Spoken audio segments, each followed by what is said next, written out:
The hum was a living thing, a low, constant thrumming that vibrated through the floor and up my spine.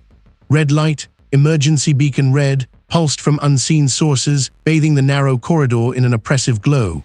My breath hitched, a thin, rattling sound in the cold, dry air. Seth wasn't sure how Seth got here. One moment, Seth was adrift in the quiet despair of my cramped apartment, staring at the inheritance papers Seth hadn't yet touched. My head throbbed. This wasn't right. The walls were metallic panels, bolted together with industrial precision, gleaming faintly in the crimson light. Cables, thick as my arm, snaked along the ceiling and floor, disappearing into grates that hummed with unseen machinery. Server racks, I thought, somewhere beyond these walls. This was a server room corridor, a maintenance access way, sterile and functional, but it was also endless. I turned, a slow pivot, my worn sneakers squeaking on the polished concrete. The corridor stretched behind me, identical to the stretch in front. No doors, no emergency exits, just the relentless mechanical hum and the pulsing red. Where was the way out? A sudden sharp crack echoed from somewhere ahead, making me jump. It sounded like a whip or perhaps a circuit shorting out. My heart hammered against my ribs, a frantic bird trapped in a cage. I pressed a hand to my chest, trying to calm the frantic rhythm. This couldn't be real. Seth had to be dreaming or having some kind of stress-induced hallucination. The papers, the inheritance, it had all been too much, too sudden, a bizarre twist in a life that had only known quiet decline since everything. Was Seth truly trapped here? Seth started walking, my footsteps unnaturally loud in the pervasive hum. Left, right, left, right. The corridor didn't change. Each panel was identical, each cable bundle a carbon copy of the last. My mind, still fuzzy from the abrupt transition, struggled to grasp the enormity of the wrongness. I pulled my arms around myself, shivering. There had to be an end, a junction, something. My throat felt tight. How long had I been walking? Hello? My voice was a weak croak, swallowed almost immediately by the hum. No answer, just the steady, indifferent thrumming. The red light seemed to intensify, burning into my retinas, painting the inside of my eyelids crimson when I blinked. I started to jog, then run, my breath coming in ragged gasps. The corridor blurred into a tunnel of pulsing red, the metallic walls a dizzying streak. My legs burned, my lungs ached, but the landscape remained unchanged. It was an impassable space, a cruel joke of perspective. What was this place and why was I here? I stumbled, my vision swimming. Seth stopped, panting, leaning against a cold metal panel. It vibrated beneath my palm, a constant, low tremor. My reflection in the polished surface was distorted, stretched and warped by the curvature, my eyes wide, pupils dilated in the dim light. Seth barely recognized the haunted face staring back. There was Seth losing my mind. Then, as abruptly as Seth had arrived, the server room corridor dissolved. The metallic tang vanished, the hum faded, the red light extinguished itself like a snuffed candle. Seth was standing in a vast, echoing foyer, the air thick with dust and the cloying scent of decay. Sunlight, pale and watery, filtered through grimy, leaded glass windows, illuminating motes of dust dancing in the air. My breath caught in my throat. Seth was back, or rather Seth was where Seth was supposed to be. The inherited house. The transition was so jarring, so absolute, that for moments Seth swayed, clutching at an ornate, dust-shrouded newel post. Had the server room been a dream, the house was enormous, far larger than Seth had anticipated from the grainy photos in the solicitor's packet. Cobwebs hung like tattered lace from every corner, and the silence was profound, broken only by the occasional creak of settling wood or the distant drip of water. The sheer scale of it was overwhelming, a monument to forgotten grandeur.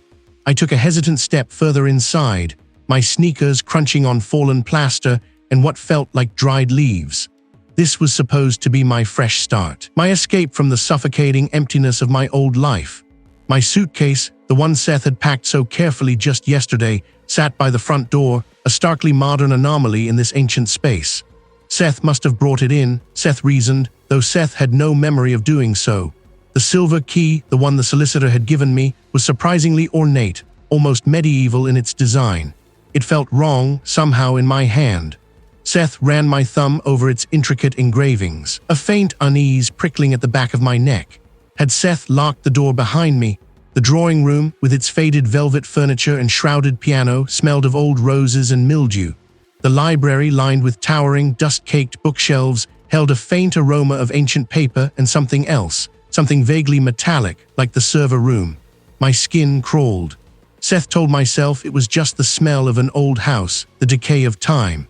But the feeling of being watched, a subtle prickle on my neck, persisted. Was Seth truly alone in this vast, decaying place? The kitchen was a relic, a monstrous cast-iron stove dominating one wall, its chrome tarnished black. A single, grimy window looked out onto an overgrown wilderness of a garden. The server room memory was fading, dissolving into the background static of my mind, leaving only a residual anxiety. This house, for all its decay, felt real, tangible. It was a solid anchor, a stark contrast to the shifting, impossible reality Seth just experienced. But even here in the solid reality, I felt a tremor of wrongness. Faint, breathy sounds, like secrets exhaled into the dusty air.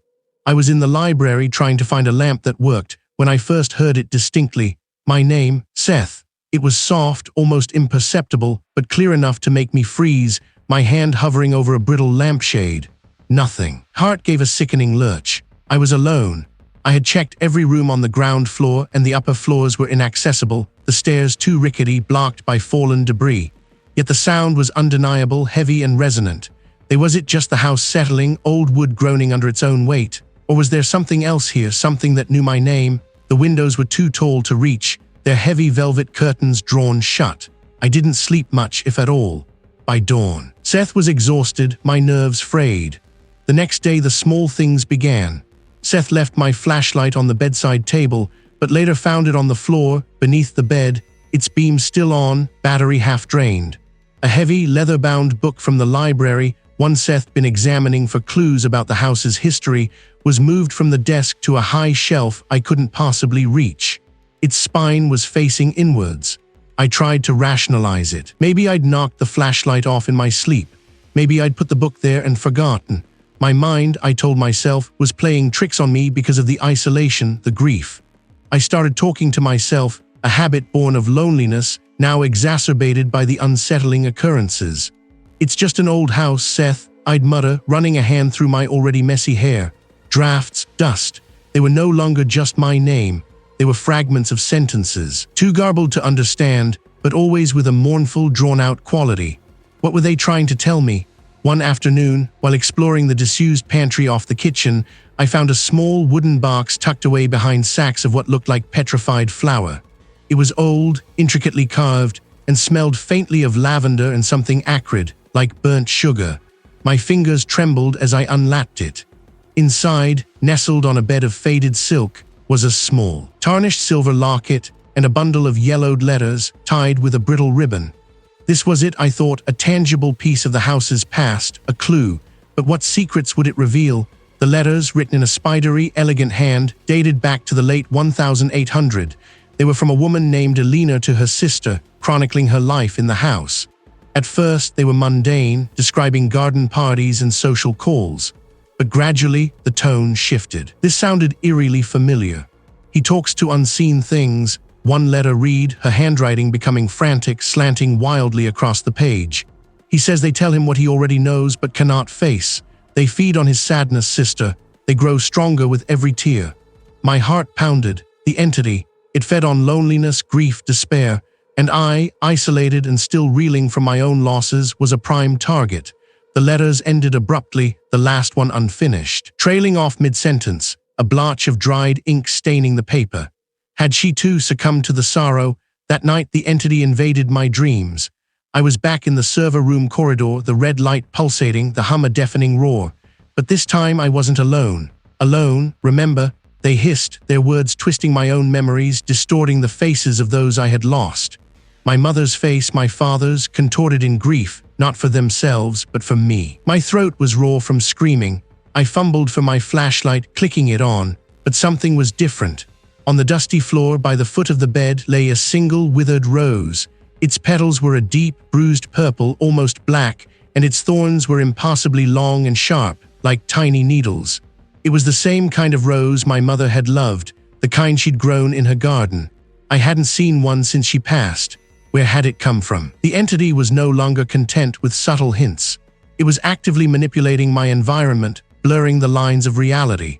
I walked into the kitchen one morning, and found it pristine, sparkling clean, a vase of fresh roses on the table, their perfume sweet and cloying. A cup of steaming tea sat beside it, waiting for me. My reflection in the window showed a younger, healthier version of myself, smiling. It was a cruel mockery, a vision of the life I had lost. I reached for the teacup, my fingers brushing against the warm ceramic, but as I did, the illusion shattered. It was everywhere, in the creaking floorboards, the rustling curtains, the dust motes dancing in the faint light. It was feeding, gorging on my fear, my despair, my desperate longing for what was lost. Was this what Alina's husband had experienced? I fled the kitchen, scrambling back to the library, to the only source of sanity I thought I had, the historical records. I desperately searched for more journals, more letters, anything that could explain what was happening. My hands, trembling, pulled down a heavy, leather-bound diary tucked away behind a loose panel in one of the bookshelves. Its cover was blank, unadorned. I opened it, my fingers brushing against brittle, yellowed pages. The handwriting was different from Alina's, a strong, masculine scrawl. The entries were dated almost a century after Alina's letters. The diary belonged to a man named Arthur. His early entries described moving into the house, a new beginning after a personal tragedy. He described seeing his deceased wife, hearing her voice, only for the illusions to dissolve. Then I found it, an entry describing a red, humming place, a corridor of metal and endless light. The server room. Arthur had seen it too. It shows you what you need to see, Seth, Arthur's entry read, his handwriting becoming erratic, almost illegible. It twists the knife. It wants you to doubt everything. It wants your memories, your grief, yourself. The entry ended abruptly mid-sentence, just like Alina's letter, with a final, desperate scrawl. Seth can't tell what is real anymore. Am I Arthur, or am I just another echo in this place? It's all me, isn't it? All of us. The final words were smeared, as if the pen had been dropped, or the hand had simply ceased to function. My visions swam. This wasn't just a haunting, it was a cycle. There was Seth, just another Arthur, another Alina, destined to lose myself to this house. My reflection stared back from the grimy glass of the tall window, but it wasn't quite my face. The eyes were too deep-set, the cheekbones too sharp, the smile too wide, too knowing. It was a distorted, mocking version of myself, a stranger wearing my features, a ghost of a man I might become. The lips moved, forming words I couldn't.